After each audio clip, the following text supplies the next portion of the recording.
ভাই একটা যোগ শুনবি? শোনাই বলছিস তো শোনা। আচ্ছা, একটা প্লেনে 503টা ইট আছে, ওর থেকে একটা পড়ে গেলে কটা থাকবে? না এত সহজ প্রশ্ন করলি, 502টো। বাহ, তুই তো চালাক আছিস। আচ্ছা ভাই, একটা ফ্রিজ মধ্যে হাতি কি করে ঢোকাবি? বাট এটা কখনো সম্ভব? আরে পাগল, সব সম্ভব। বড় একটা ফ্রিজ নিবি, দরজাটা খুলবি, হাতি দরজা আটকে। ব্যাস, হয়ে গেল। আরে শালা, আচ্ছা ভাই, ফ্রিজের মধ্যে একটা জিরাফ কি করে ঢোকাবি? কেন সেইভাবে হাতিটা রাখলাম? আরে না, ফ্রিজের দরজাটা খুলবি, হাতিটা বার করবি, জিরাফটা ঢুকে দিবি, দরজাটা ঢুকে দিবি।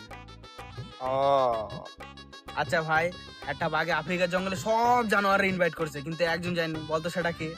কেন হাতি? আরে পাগল না, জিরাফ, ওই যে ফ্রিজের ভেতরে আছে ও। আচ্ছা ভাই, একটা গোঁড়কেল নদী পার হবে, নদী ভর্তি কুমির, কিন্তু সে ভালোভাবে পার হয়ে গেল, কিভাবে? কেন কি করে? আরে তুই পাগল, সাঁতার কেটে, কারণ সব কুমির তো পাটি খেতে গেছে। কিন্তু তাও গোঁড়কেলটা নদীর মাঝায় গিয়ে মরে গেছে, কি করে? কেন রে, জলে ডুবে মরে গেছে? আরে পাগলা, প্রথমে যে প্লেন থেকে একটা ইট পড়ছিল না, ওই ইটটাতে মরে গেছে।